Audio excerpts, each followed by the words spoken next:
നമ്മൾ മലയാളികൾക്ക് അഭിമാനിക്കാവുന്ന ഒരു കാര്യമാണ് നമ്മുടെ മലയാള സിനിമ ഓസ്കാറിലോട്ട് നോമിനേഷൻ ചെയ്യുക, അതിൽ നമ്മുടെ പടം, നമ്മുടെ സിനിമ അതിൽ സ്ക്രീനിങ് ചെയ്യുക എന്നുള്ളത് വളരെ അഭിമാനമുള്ള കാര്യം. കാരണം അങ്ങനെ ഒരു മലയാള സിനിമ അങ്ങനെ അധികം പോയിട്ടില്ല.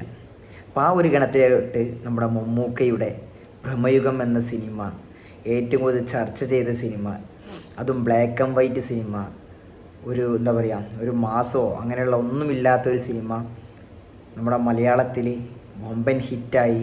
അതിൽ കൂടെ മമ്മൂക്കയ്ക്ക് സ്റ്റേറ്റ് അവാർഡ് കിട്ടി. ഇനി അത് നമ്മുടെ സ്റ്റേറ്റും കടന്ന് എന്താ പറയുക, നമ്മുടെ ഓസ്കാറിലോട്ട് പോയിരിക്കുകയാണ്. അപ്പോൾ നമുക്ക് അഭിമാനിക്കാവുന്നല്ലാതെ, കാരണം ഒരുപാട് തള്ളിമറിച്ച് കോടിക്കണക്കിന് അപ്പുറം വരുന്ന ഒരുപാട് ആൾക്കാരുണ്ട്. അപ്പോൾ ആ ഒരു സംഭവം ഒന്നുമല്ല മമ്മൂക്കയുടെ. മമ്മൂക്ക അഭിനയിച്ചിട്ട് ഓസ്കാറിലോട്ട് നമ്മുടെ ചിത്രത്തെ എത്തിച്ചു. അതിൽ മമ്മൂക്കയ്ക്ക് അഭിമാനിക്കാവുന്ന വേറൊരു കാര്യം കൂടിയുണ്ട്.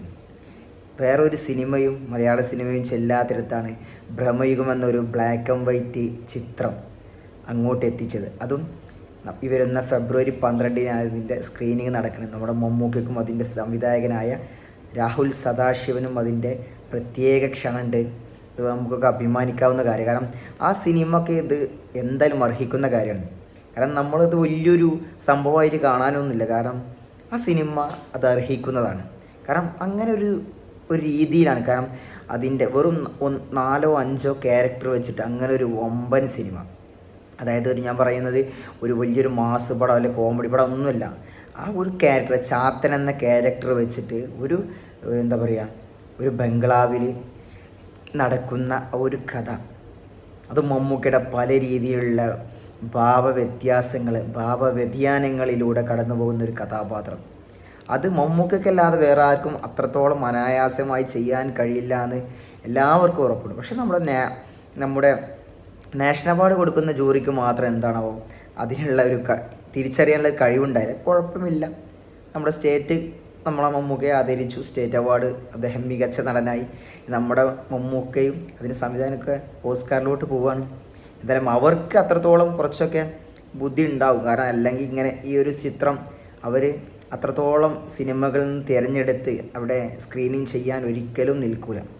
നമുക്ക് അഭിമാനമുള്ള കാര്യം. എന്തായാലും അഭിമാനം അറിയാലോ, മമ്മൂട്ടിയാണ്, മറക്കണ്ട. അതാണ് സത്യം.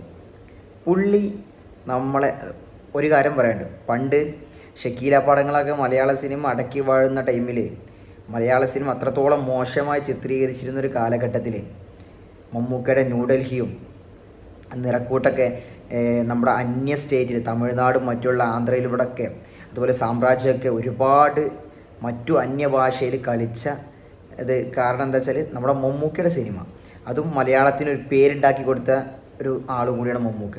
അങ്ങനെ മലയാള സിനിമയ്ക്ക് എന്തൊക്കെ വാങ്ങിയെടുക്കാൻ പറ്റുമോ അവിടെ ഒന്നും മലയാള സിനിമ ഷൂട്ട് ചെയ്യുമ്പോൾ അവർക്കൊന്നും എന്താ പറയുക, താമസിക്കാൻ നല്ലൊരു റൂമും കാര്യങ്ങളൊന്നുമില്ല. അതൊക്കെ മമ്മൂക്കയുടെ ഈ സിനിമ വന്നതിന് ശേഷം ഉണ്ട്. അപ്പോൾ അതൊക്കെ മറന്ന് ഇന്ന് വരുന്ന ഓരോ നുണക്കഥകളും തള്ളിമറിച്ചിലൊക്കെ കേട്ടിട്ട് ഇങ്ങനെ മമ്മൂക്കയെ വിമർശിക്കാൻ ഒരുങ്ങുന്നവരൊക്കെ ഇതൊക്കെ ഒന്ന് കാണും. കാരണം തള്ളിമറിക്കുന്ന കഥകളല്ല, നേരിട്ട് മറ്റുള്ളവർ അംഗീകരിക്കുമ്പോഴാണ് ആ ഒരു നടന് ഒരു പ്രത്യേക പവർ ഉണ്ടാകുന്നത്. അത് മമ്മൂക്കയ്ക്ക് മാത്രമുള്ളൂ. വെല്ലുവിളിയാണ്. ഇനി മമ്മൂക്ക 2026 തൂക്കും. അത്രത്തോളം പടങ്ങളാണ്. ഫസ്റ്റ് വരാൻ പോകുന്നത് ചത്താ പച്ചയാണ്. അതിനുശേഷം ബ്ലാക്ക് 2 ഷൂട്ട് തുടങ്ങിയിട്ടുണ്ട്. അതിനുശേഷം നമ്മുടെ അടൂരിൻ്റെ പടം ഒരു ഓഫ് ബീറ്റ് സിനിമയൊന്നുമില്ല കേട്ടോ, നല്ല അടിപൊളി ഒരു ക്യാരക്ടറാണ്. അത് മമ്മൂക്ക നയൻതാര കോമ്പിനേഷൻ വരുന്നതാണ്. അതിനുശേഷം വരാം നമ്മുടെ ആ ധനുഷിൻ്റെ ചിത്രത്തിൽ മമ്മൂക്ക തമിഴിൽ പോയിട്ട് അതേ ഒരു അദ്ദേഹത്തിന് സെയിം എന്താ പറയുക തുല്യ പ്രാധാന്യമുള്ള ഒരു ക്യാരക്ടറാണ്. അതിനുശേഷം നമ്മളൊക്കെ ആഗ്രഹിക്കുന്ന മമ്മൂക്കയുടെ ഒരുപാട് കാലത്ത് നമുക്ക് മിസ് ചെയ്തൊരു സംഭവമുണ്ട്. നമ്മുടെ അണ്ണൻ തമ്പി, രാജമണിക്കം പോലുള്ള ഒരു മാസ്, അതായത് തമിഴ്നാട് കേരള ബോർഡറിൽ നടക്കുന്ന ഒരു ഗുണ്ട, ഒരു ഗ്യാങ്സ്റ്റർ, അയാളുടെ ഒരു കഥ പറയുന്ന ഒരു പക്ക കൊമേഴ്ഷ്യൽ പടം മമ്മൂക്ക. അതും മമ്മൂട്ടി കമ്പനി തന്നെയാണ് നിർമ്മിക്കുന്നത്. എന്തായാലും അതിൻ്റെ പോസ്റ്റ് പ്രൊഡക്ഷൻ വർക്കുകളൊക്കെ ഈ മാസം പകുതിയോടെ തുടങ്ങും. അതിനുശേഷം അതിൻ്റെ മെയ്യിൽ ഫസ്റ്റ് തന്നെ അതിന് ഷൂട്ടുണ്ടാവും. അതിനുശേഷം നമ്മളൊക്കെ കാത്തിരിക്കുന്നത് നമ്മുടെ ഖാലിദ് റഹ്മാൻ മമ്മൂക്ക ക്യൂബ്സിൻ്റെ പടം വരാൻ പോകുന്നത് ഒക്കെ നല്ല നല്ല പടങ്ങളാണ്. ഇനി എന്തായാലും 2026 അത് മമ്മൂക്കാണ്ട് എടുത്തു ഒന്ന് മാറിക്കൊടുക്കുക. അദ്ദേഹം ഒന്ന് അടിച്ച് തീമർത്ത് ഒന്ന് ഭരിക്കട്ടെ. നമ്മളൊക്കെ ഒന്ന് സൈഡിൽ നിന്ന് കണ്ടാൽ മതി.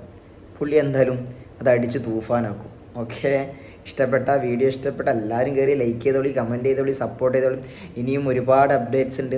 ഞാൻ കുറച്ചായിട്ട് പറയാം, കാരണം ഒരുപാട് കാര്യങ്ങൾ ഒരു വീഡിയോയിൽ ഒതുക്കിയാൽ രസമില്ലല്ലോ. അപ്പോൾ എല്ലാതും വരും അധികം വൈകാതെ അതിൻ്റെ ഓരോ അപ്ഡേറ്റ്സ്. അതുപോലെ നമ്മുടെ പാട്രിയോട്ടിൻ്റെ ടീസറും വരുന്നുണ്ട് കേട്ടോ. ഇതൊക്കെ പറഞ്ഞു കേട്ടത് നമ്മുടെ ചത്താപ്പച്ച സിനിമയുടെ കൂടെ ട്രെയിലർ അല്ലെങ്കിൽ ടീസർ ഉണ്ടാവാൻ ചാൻസ് ഉണ്ടെന്നാണ് കേട്ടത്. ഇത് നമുക്ക് വെയിറ്റ് ചെയ്യാം.